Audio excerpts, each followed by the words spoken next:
ଆପଣଙ୍କ ଅଞ୍ଚଳରେ ଯେଉଁ ରାସନ ଡିଲର ଅଛନ୍ତି ଯେଉଁମାନେ ଆପଣମାନଙ୍କ ରାସନ କାର୍ଡ ଦେଇଛନ୍ତି ସେମାନଙ୍କ ଦୋକାନରେ ତାଲା ଲାଗି ବି ପାରେ ଯଦି ଏହି ତିନିଟି ଭୁଲ ସେମାନେ କରୁଛନ୍ତି। ପ୍ରଥମ ଭୁଲ କଣ? ଯଦି ସେ ଆପଣମାନଙ୍କ ସହିତ ବଦମାସଗିରି ବା ଖରାପ ବ୍ୟବହାର କରି କଥା କହନ୍ତି ତାହେଲେ ତାଙ୍କ ଦୋକାନକୁ ତାଲା ବି ପଡ଼ିପାରେ।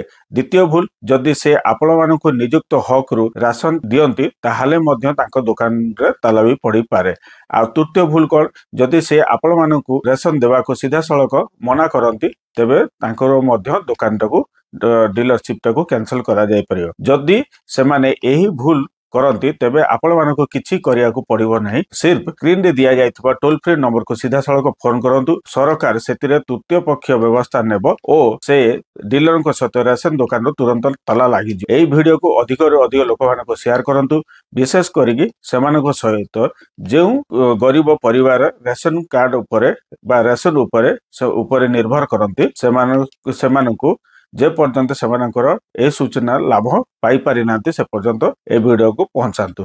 ଯଦି ଏହି ଭିଡ଼ିଓ ଇନଫର୍ମେଟିଭ ଲାଗିଛି ଲାଇକ୍ ସେୟାର ସବସ୍କ୍ରାଇବ କରିଦିଅନ୍ତୁ ଆଉ ଆପଣମାନଙ୍କ ପ୍ରିୟ ମତାମତ ଦେଇକି ଆମକୁ ଉତ୍ସାହିତ କରନ୍ତୁ। ଜୟ ହିନ୍ଦ, ଜୟ ଭାରତ।